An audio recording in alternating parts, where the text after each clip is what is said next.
بسم اللہ الرحمن الرحیم الحمد للہ والصلاة والسلام علی رسول اللہ وعلی آلہ وصحبہ ومن والا اما بعد فاعوذ باللہ من الشیطان الرجیم بسم اللہ الرحمن الرحیم وعن ابن عمر رضی اللہ تعالی عنہما قال رسول اللہ صلی اللہ علیہ وآلہ وسلم أحلت لنا ميتتان ودمان فأما الميتتان فالجراد والحوت وأما الدمان فالكبد والطحال أخرجه أحمد وابن ماجة وفيه ضعف۔ عبداللہ بن عمر رضی اللہ تعالی عنہ سے روایت ہے، وہ فرماتے ہیں کہ نبی کریم صلی اللہ علیہ وآلہ وسلم کا فرمان ہے، ارشاد ہے، ہمارے لیے 2 مردار اور 2 خون حلال کر دیے گئے ہیں۔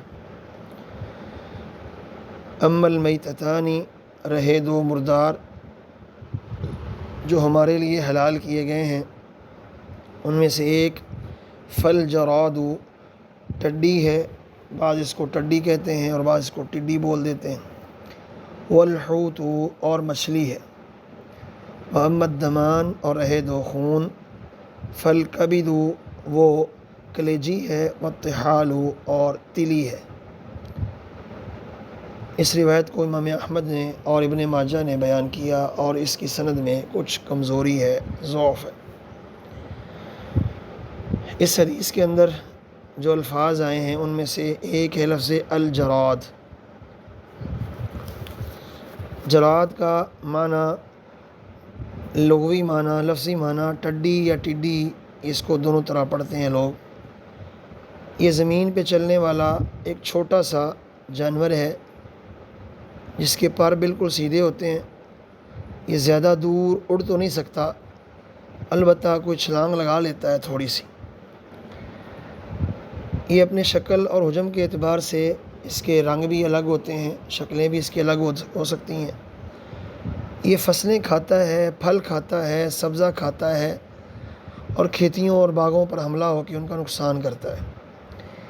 ایک ٹڈی ہمارے دیہاتوں میں ہوتی ہے جو کپڑے پہ حملہ آور ہوتی ہے اور کپڑے کے اندر سوراخ کر دیتی ہے۔ یہاں سے مراد وہ نہیں ہے، یہاں سے مراد وہ ہے جو فصلوں کے اندر پایا جاتا ہے، اس کو دیہاتوں میں لوگ گھوڑا بھی کہہ لیتے ہیں۔ سبز کلر کا عمومی طور پہ ہوتا ہے اور سبزے کے اندر، چارے کے اندر یہ موجود ہوتا ہے۔ یہ لشکروں کی صورت میں آئے تو بہت نقصان کرتا ہے فصلوں کا، سارے سبز چیزیں، سارے سبز پتے جو ہے وہ کھا جاتا ہے سارا ہی۔ یہ اللہ کے لشکروں میں سے ایک لشکر ہے، اور یہ زندہ مل جائے تو آپ اس کو ذبح کیے بغیر بھی کھا سکتے ہیں، شرعی طور پہ یہ حلال ہے، دل مانے تو کھا سکتے ہیں آپ۔ تو بہرحال نبی علیہ السلام کی اس حدیث میں جو بات یہ سمجھائی گئی ہے وہ یہ ہے کہ ویسے تو مردہ حرام ہے اسلام کے اندر، وہ جانور جو اپنی موت خود مر گیا وہ حرام ہے، لیکن اس اصول سے 2 چیزیں مستثنیٰ ہیں، ایک ٹڈی اور ایک مچھلی۔ مچھلی اگر پانی کے اندر مردہ ہو گئی، مر گئی، تو وہ حلال ہے۔ اب یہاں پہ ایک اور سوال بھی پیدا ہوتا ہے کہ اس حدیث کی پانیوں کے مسائل کے ساتھ ظاہری طور پہ تو کوئی مناسبت نہیں ہے، اس کی تو کھانے پینے کے مسائل، جس کو کتاب الاطعمہ محدثین کے ہاں تعبیر کرتے ہیں، اس کا تعلق تو اس کے ساتھ ہونا چاہیے، تو اس کو یہاں پہ کیوں ذکر کیا گیا ہے؟ تو بہت سے اہل علم نے اس کی مختلف مناسبتیں ذکر کی ہیں، جن میں سے جو واضح مناسبت ہے وہ یہی معلوم ہو رہی ہے کہ اگر یہ 2 چیزیں پانی کے اندر مر جائیں، ٹڈی اور مچھلی، تو اس سے پانی نجس نہیں ہوتا، پانی ناپاک نہیں ہوتا۔ مچھلیاں پانی کے اندر رہ رہی ہوں اور پانی کے اندر ہی مر جائیں تو مچھلی کے مر جانے سے، ٹڈی کے مر جانے سے پانی نجس نہیں ہوگا، پانی جو ہے وہ پاک ہی رہے گا۔ شاید یہ مناسبت کی وجہ سے حافظ ابن حجر عسقلانی رحمۃ اللہ علیہ اس کو پانیوں کے باب میں اور طہارت کے باب میں لے کے آئے۔ الطحال جو کلیجی ہوتی ہے یہ خون سے بنتی ہے، خون کا لوتھڑا ہوتا ہے جو معدے کے ساتھ چپکا ہوتا ہے۔ اب جو خون ہے، دم مسفوح، جب جانور کو ذبح کرتے ہیں اس کی رگوں سے جو خون بہتا ہے وہ خون حرام ہے۔ حرمت علیکم المیتہ والدم، اور قرآن نے دوسرے مقام پر اس کی تفسیر کر دی، یہ دم کون سا ہے؟ او دمن مسفوحا، وہ دم جو بہنے والا خون ہو۔ تو خیر بہنے والا خون جو ہے شریعت نے اس کو حرام کیا ہے۔ دم مسفوح جس کو کہتے ہیں شرعی طور پہ یہ حرام ہوتا ہے۔ لیکن جو یہ کلیجی ہوتی ہے اور یہ تلی ہوتی ہے، یہ بھی خون سے ہی بنتی ہے، یہ بھی دم مسفوح سے ہی بنتی ہے۔ بہنے والے جو رگوں میں خون بہہ رہا ہوتا ہے یہ اسی سے ہی بنتی ہے، اور وہ رگوں میں بہنے والا خون حرام ہے۔ جب وہ ذبح کرتے ہیں تو جانور کے گردن سے باہر نکلتا ہے تو وہ حرام ہے۔ لیکن یہ دو خون جو ہیں اس حرمت سے مستثنیٰ ہیں، یہ حلال ہیں، کوئی کھانا چاہے دل مانتا ہے تو کھا سکتا ہے۔ البتہ خون کے وہ اثرات جو رگوں کے اندر جم جاتے ہیں وہ معاف ہیں۔ اسی طرح دم مسفوح کے وہ اثرات جو خون گوشت کو لگ گیا، گوشت کو ہم نے دھویا پھر پکایا، اور جب پکایا تو اس پہ گوشت کے خون کے اثرات آ جائیں تب بھی وہ معاف ہے۔ لیکن جو خون بہہ رہا ہوتا ہے اس کو کھانا، اس کو استعمال کرنا، جب جانور کو ذبح کرتے ہیں تو رگوں سے نکلتا ہے نا، وہ والا حرام ہے، اس کو استعمال نہیں کیا جا سکتا۔ حدیث کا پہلا لفظ ہے احلت لنا۔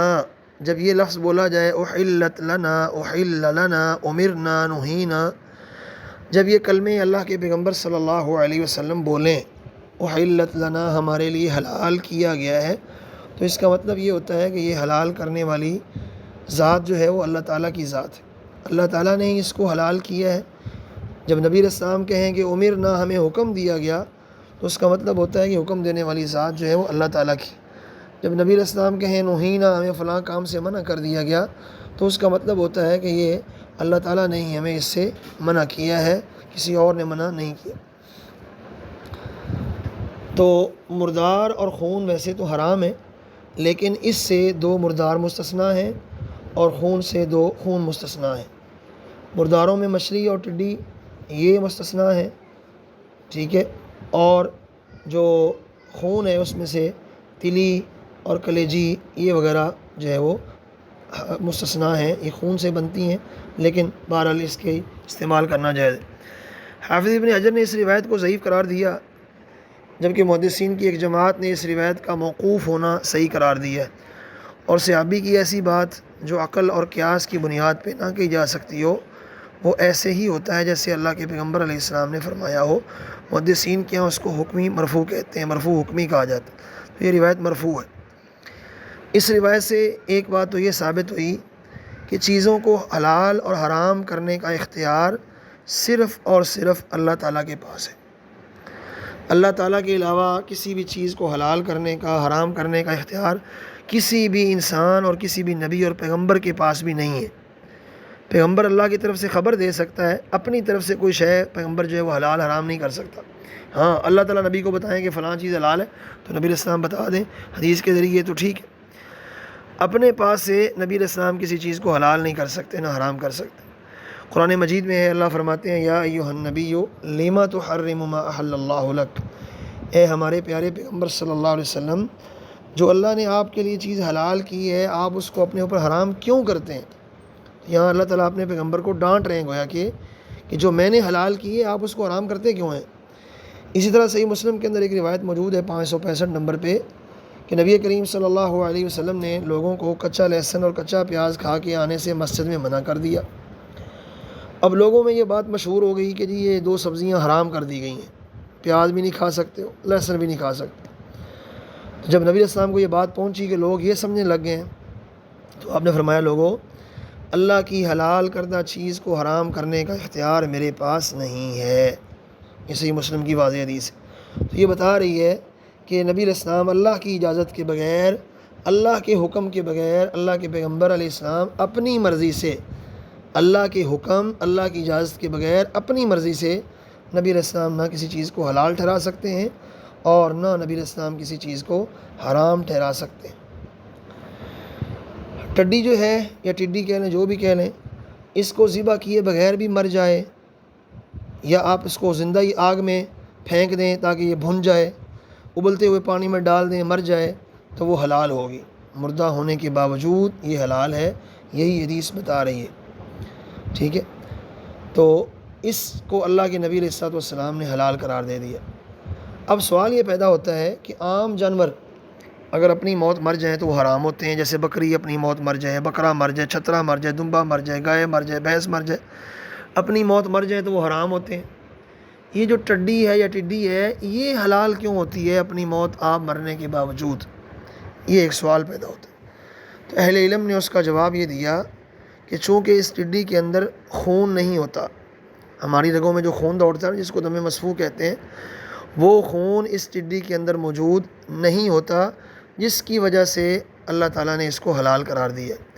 جبکہ جو باقی جانور ہیں ان کے اندر یہ خون موجود ہوتا ہے، اور وہ خون ہی اصل خباثت کی وجہ ہوتی ہے۔ جب بکری کو ذبح کرتے ہیں تو خون وہ نکل جاتا ہے، خباثت نکل جاتی ہے تو حلال ہو جاتا ہے۔ لیکن جب وہ اپنی موت خود مر جاتی ہے تو وہ خون اس کے اندر رہ جاتا ہے، جس کی وجہ سے وہ اس جانور کو، خباثت کی وجہ سے وہ اس جانور کو حرام کر دیتا ہے۔ تو بہرحال چونکہ اس میں دم مسفوح ہے نہیں، اس وجہ سے یہ جو ہے وہ حلال ہے۔ کلیجی، تلی، جگر وغیرہ یہ بھی حلال ہے، شرط یہ ہے کہ وہ حلال جانور کے ہوں، اس جانور کے حلال ہوں گے جو جانور حلال کیا گیا ہے اور ذبح کیا گیا ہے۔ جو جانور اپنی موت خود مر گیا اس کا جگر، تلی وغیرہ جو ہے نا وہ حلال نہیں ہوگا، اس کے سارے اعضاء حرام ہیں، وہ اپنی موت مر گیا خود بخود تو وہ حرام ہوگا، تو وہ حرام ہوگا، اس کو آپ حلال نہیں کہہ سکتے ہیں، وہ حرام ہوگا۔ تو یہ اس حدیث کے اندر جو ہے اہم مسائل جو ہیں وہ ذکر کیے گئے ہیں۔ اللہ تعالیٰ سے دعا ہے اللہ تعالیٰ ہمیں ان باتوں کو سمجھنے اور اس کے مطابق اپنی زندگی کو ڈھالنے کی توفیق عطا فرمائے۔ السلام علیکم ورحمۃ اللہ وبرکاتہ۔